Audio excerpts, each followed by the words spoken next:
Oh, what? Do you want a treat? You're so tubby. Let's go have you a treat. Let's go get a treat. How come you don't go visit your mother, Romeo? Romeo, all you do is eat and get fat. And you wear that ridiculous collar that I don't really think gets you anywhere.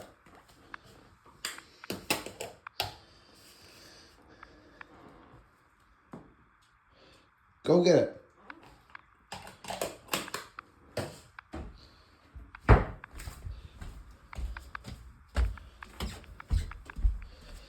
All right, let's get back to business here. So Alonzo asked a good question. He wanted to know how I did my supply and demand for the railroad and shipping schedule. So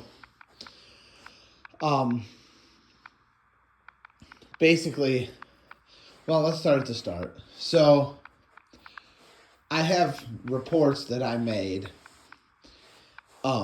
about our three major industries. The one that I didn't make a report on was Snyder of Berlin here, the potato chip and snack food manufacturing plant. I don't have a report for them, but I have reports for Mega Pizza and Mrs. Smith's. So let's just try to give you the abridged version here.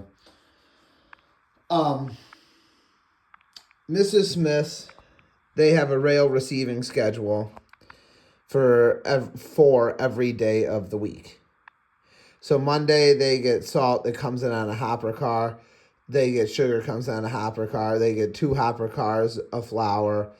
They get 2 refrigerator cars of assorted meats, 2 of cheese, and 1 box car of spices for pizza. So that tells me what they're getting inbound on Monday, and it tells me what cars I would need for them. They have a shipping schedule on Monday. It tells me who's getting what. They get 3 trailer loads to Walmart, 1 straight truck to Target, 4 refrigerator cars loaded to Jewel Osco. And it even tells me what car to use.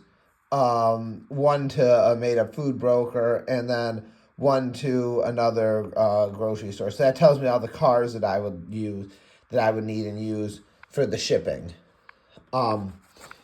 So on and so forth. All the way down the line. And then there's extras if I need it. Now, as far as Mega Pizza goes, Monday we have they get in flour, green peppers, and it's mechanical refrigerator to the vegetable building, cheese to the regular building, and meat to the regular building. That's what they receive on Monday, and then every day is something else.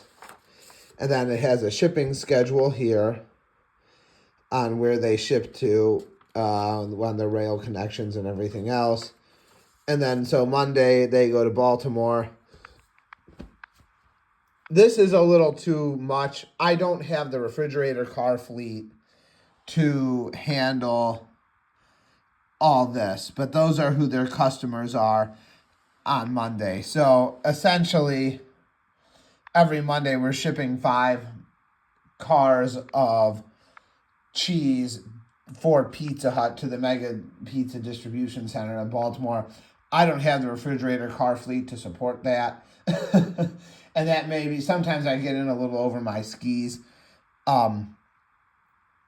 But generally speaking, that's the idea. Now, here's how this works. I asked Killer B this question, and I don't know the answer, but I have an idea. So, I don't know how they determine who uses whose cars. For instance, the ice cream plant right here has Conrail refrigerator cars. Well, that's no accident. And those 3 cars on the head end of this train came out of Mega Pizza. that's no accident either that they're Conrail. It's not random. I have cars assigned to certain industries. Um, the Conrail boxcars usually go anywhere. They're just coming from shippers going receivers. Generally speaking, the reason for the Conrail refrigerator cars that are yellow is because Conrail is providing the cars to the industries that ship. American Refrigerator Transit has an agreement with the frozen foods plant here, and the frozen foods plant leases cars from American Refrigerator Transit. So while the frozen foods plant doesn't own those cars, they lease them from them. Therefore, they're kind of like private cars in a way, meaning they don't have to. They're not paying the railroad demurrage and car hire and stuff. Well, demurrage is the customer. They're not paying the railroad demurrage for those cars. So they don't have to. They get those cars are assigned specifically to them, and they're not out of the general pool. These cars here are actually assigned to Mega Pizza. They go to their places, get backhauled at their distribution center, then get back to the factory.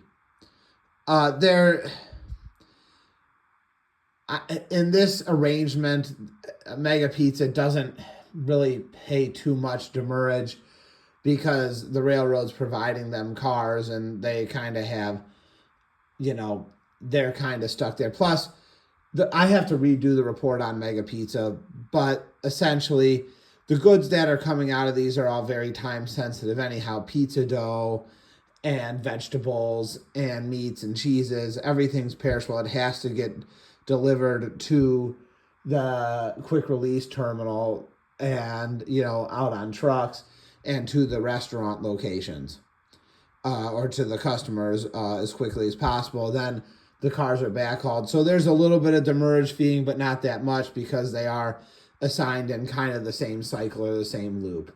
Same with Calicos. The railroad provides the cars to these big shippers and receivers, and they backhaul these cars at their facilities. So it goes from the factory here to their distribution warehouse, where then it is reloaded and then headed back to the factory.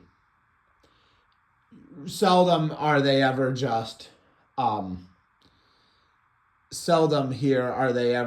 released back into the general pool. Now, some of these shipments here, like this Wisconsin Central car that we have spotted in here, I'll pull this out. These two,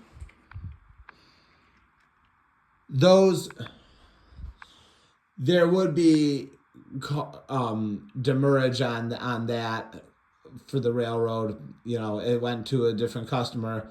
They're releasing it, and those cars probably wouldn't really be backhauled much. If they were, the railroad would be car hiring those out. But generally, those are sent to go back to the Wisconsin Central system. The minute there's demurrage on those, because those cars are not cars that are backhauled out of Mega Pizza. They just bring stuff in, they're unloaded, they're released back to the railroad, and then the railroad gets them on the next train back to Chicago so they can get back on the Wisconsin Central line. They don't hang out very long on the railroad. But the Conrail cars, those are our cars on our railroad. They do go to the other roads.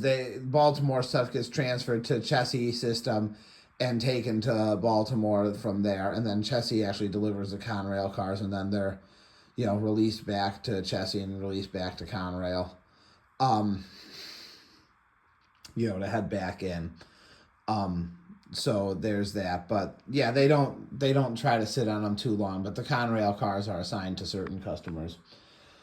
So, and then obviously the Lamb Weston is a private car, so it can sit here however long it wants. But that's how I have it working. So every day, Baltimore is the shipping day for Mega Pizza on Monday.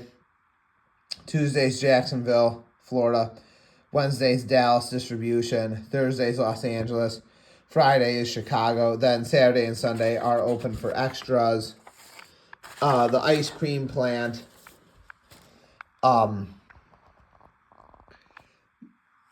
This is the production schedule of what the ice cream plant makes. That's what they make, and then they also have in-house brands that they make. This is how long the production shifts work. Monday they get milk, cream, and sugar. This one is actually a car delivering cream. That's why there's a hopper and a tank in there.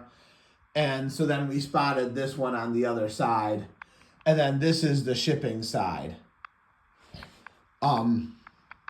This is potatoes for chips, oil, and this is actually the corn products for making cheese doodles. Anyhow, that's what we received. So Monday you got milk, cream, sugar. Tuesday salt, chocolate, peanut butter, brown sugar, on and on for manufacturing different ice cream novelties and ice cream treats. And then this is what our shipping is.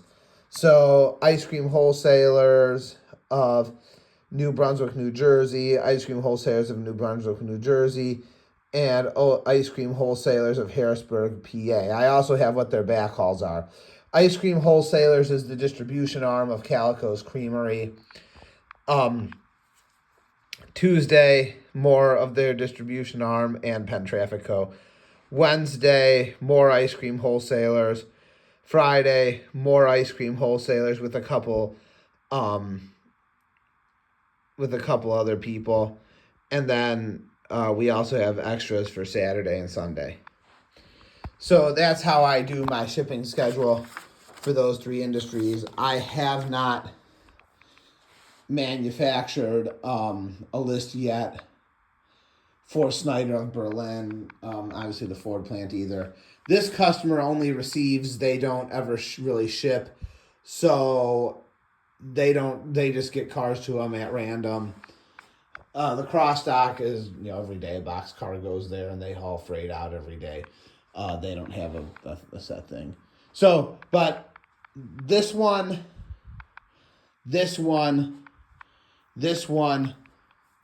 and this one are all the big four shippers and receivers. Obviously, the automotive stamping plant over here is going to be a big one too, with multiple railroads. It even has its own yard, and yes, the yard works and is functional. If I didn't have this plumbing project going on, it wouldn't look like this, but this yard does work and it is functional. I had to redo the track design. I had a ladder track yard. The Bachman Easy Track did not like that. The pieces didn't go together well. So I had to redesign the yard over the winter or fall. I modeled it loosely after CSX's Parma yard.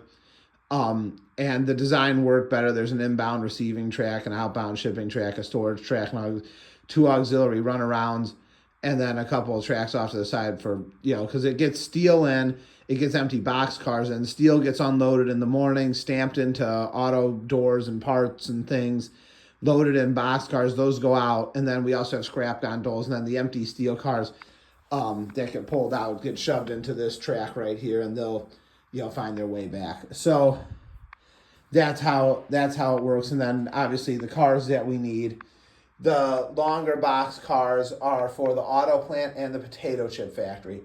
These are freight box cars, general purpose. The refrigerator cars, more refrigerator cars, and then hoppers. Then we have a couple of these small ones here, which we don't use too much because in this day and age, the 40-foot boxcars would be economically obsolete. We have our transfer caboose, and then that is our current active duty. That is our current thing. Yeah, is it? Yeah, that is our current active duty locomotive fleet. Plus the switcher, which I've been using lately to give it some runtime. So that's how I do that. I hope that explains that. Bye.